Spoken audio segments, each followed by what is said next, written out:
Hey, hey, good morning, good afternoon, and good night.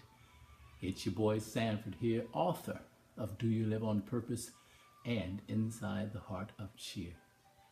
Since writing those books, I've had an opportunity to of course, sell a lot of books. But more than that, I've got a chance to get a lot of feedback from people, and some of the questions that I've received were, Sanford, I hear when you write a book, you go through a huge shift in your life. Is this true? And it's absolutely true.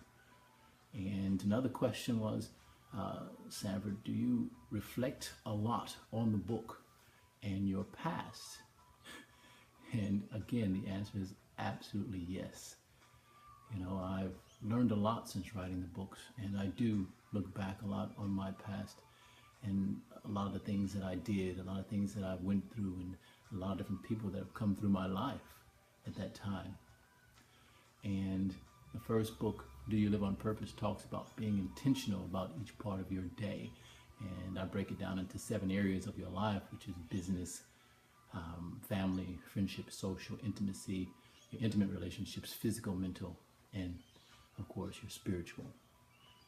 And then Inside the Heart of Cheer, the foundation talks about the 4 D's: desire, dedication, determination, and discipline. And I recognize that in each of those books, there's a lot of me. And I don't write about anything or talk about anything that I have not experienced. And sometimes I don't realize that because some things are locked back there in my memories. And I just wanted to share with you some examples. A friend of mine asked me about 3 years ago about, I wrote an essay about eating disorders or, bulimia and obesity, things to that effect.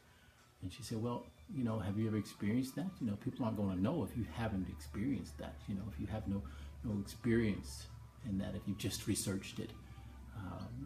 Well, I thought about that, and it just recently came to me when my mom passed away when I was 8. You've heard me talk about that story, tell that story. I didn't eat very well. I wasn't eating. I was quite thin, and so I struggled with my food and the emotions around that.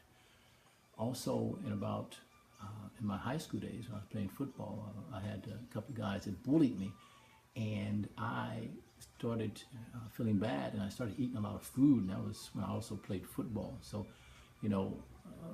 I don't know in kilos, but I think in pounds it was around 200. I got 200 pounds, and it didn't help me too much because I was also a wide receiver. I was pretty quick on my feet, but I had to run extra fast because I had extra weight on me. So, yeah, I've experienced food. I've experienced the disorder of not eating well and eating junk food.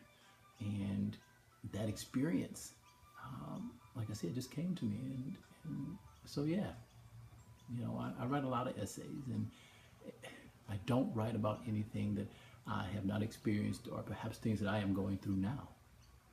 Another friend asked me, he said, Sanford, we know that you're well read, we know that you're intelligent, and he said, but sometimes, a lot of times, people just want to know how you feel and what's going on for you.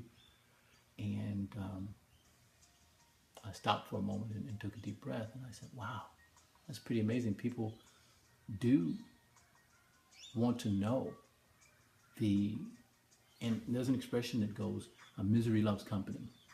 And I've always looked at that in a, negative way. And if you're complaining and whining, then people won't want to be around you, and then you bring yourself down. But there's also, see if you can go with me on this, there's the misery of your life, the ups and downs, the pains that you have, the losses, the loss of friends, the loss of lovers, the loss of parents, the loss of grandparents. There's the losing of a job. There's the losing of the things that you care about most. That sort of misery. And it's more of a caring. People want to be able to care for you. So it's important to be able to open up. And I had forgotten about that. I had forgotten that people actually do want to care about Sanford. And Sanford wants to care about people, but in order to do that, You've got to open up. And that requires understanding that you matter. You matter. And that you're passionate about things. Like I'm passionate about these videos. I'm passionate about people. But sometimes I forget to show them. Doing these videos allows me to share my experiences, to share my journey, to share my mistakes, to share me. And I want to thank everyone for going along on this journey with me. There's, of course, a lot more to come. We're coming up on the end of 2015, and it is very, very exciting. So I want you guys to make sure that you have a wonderful, wonderful Christmas and a Happy New Year for those who celebrate Christmas and New Year's. And if you're not a celebrator of those things, just keep enjoying yourself. Keep an eye on these videos. It's been a pleasure speaking with you guys and being able to share my experiences.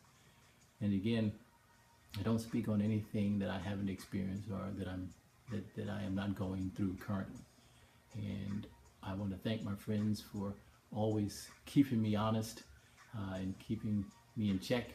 Sometimes I react with my emotions, and I forget to center myself and know that where they're coming from is a place of love. So I just want to say thank you, and that I love you, and happy holidays. And as always, everybody, love your mission. Peace!